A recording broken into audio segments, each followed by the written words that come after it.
श्रीमद्भगवद्गीता प्रथम अध्याय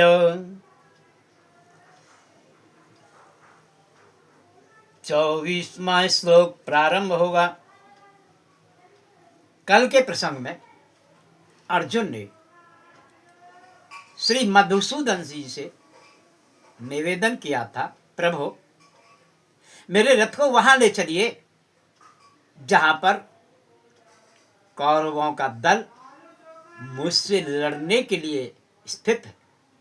मैं देखना चाहता हूं कि मेरे विरोध में लड़ने वाले कौन कौन से शत्रु मेरे सम्मुख खड़े हुए हैं और किन किन से मुझे युद्ध करना है। इस प्रकार का निवेदन सुनने के पश्चात भगवान कृष्ण मधुसूदन जी ने रथ को वहां से ले जाकर के ऐसे मध्य स्थित पर जाकर के खड़ा किया जहां से कौरवों की सेना समुचित रूप से दिखाई दे रही थी। आगे का प्रसंग आपके सम्मुख प्रस्तुत है। संजय उवाच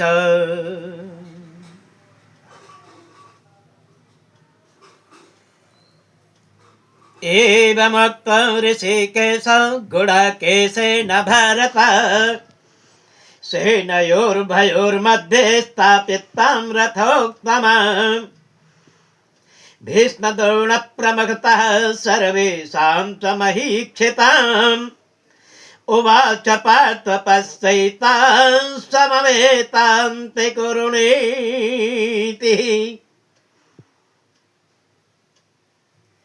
इस प्रकार अर्जुन के निवेदन को भगवान ने स्वीकार किया। भीष्म और द्रोणाचार्य के सामने तथा संपूर्ण राजाओं के सामने उत्तम रथ को खड़ा करके इस प्रकार कहा, हे पार्थ, युद्ध के लिए जुटे हुए इन कौरवों को देखो। तत्र स्थानं पार्थ पितरन्नत पितामहान् आचार्यान् मातुलान् भ्रात्यान् दानपत्रौ दानकेस्तथा श्वशुरान् सुहृदश्चैव सेनयोरभयोरपिः। इसके बाद प्रतापपुत्र अर्जुन ने दोनों ही सेनाओं में स्थित ताऊ चाचाओं को, दादों परदादों को, गुरुओं को, मामाओं को, भाइयों को, पुत्रों को, पौत्रों को तथा मित्रों को, ससुरों को और सुहृदों को भी देखा।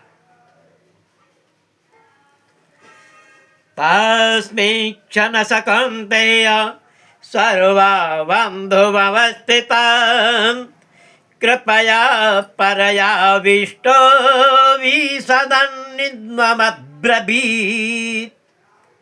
उन उपस्थित संपूर्ण बंधुओं को देखकर वे कुलदीप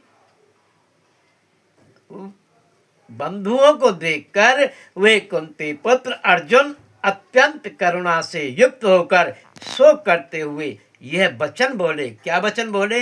अर्जुनोवाच धृष्णेकं स्वजनं कृष्ण यस्त्वं समुपस्थितं सेदन्ते मम गात्राणि मुखं च परिशोष्यति विपश्रुतसहस्रशरीरे मेरो हर्षश्च जायते। हे अर्जुन,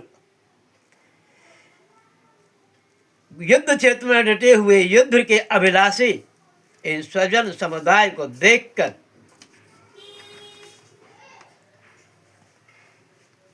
अर्जुन का कथन था, युद्ध क्षेत्र में डटे हुए युद्ध के अभिलाषी इन स्वजन समुदाय को देखकर मेरे अंग स्थिर हुए और जम से गए हैं, मुख सूख सा जा रहा है तथा मेरे शरीर में कंप एवं रोमांच हो रहा है।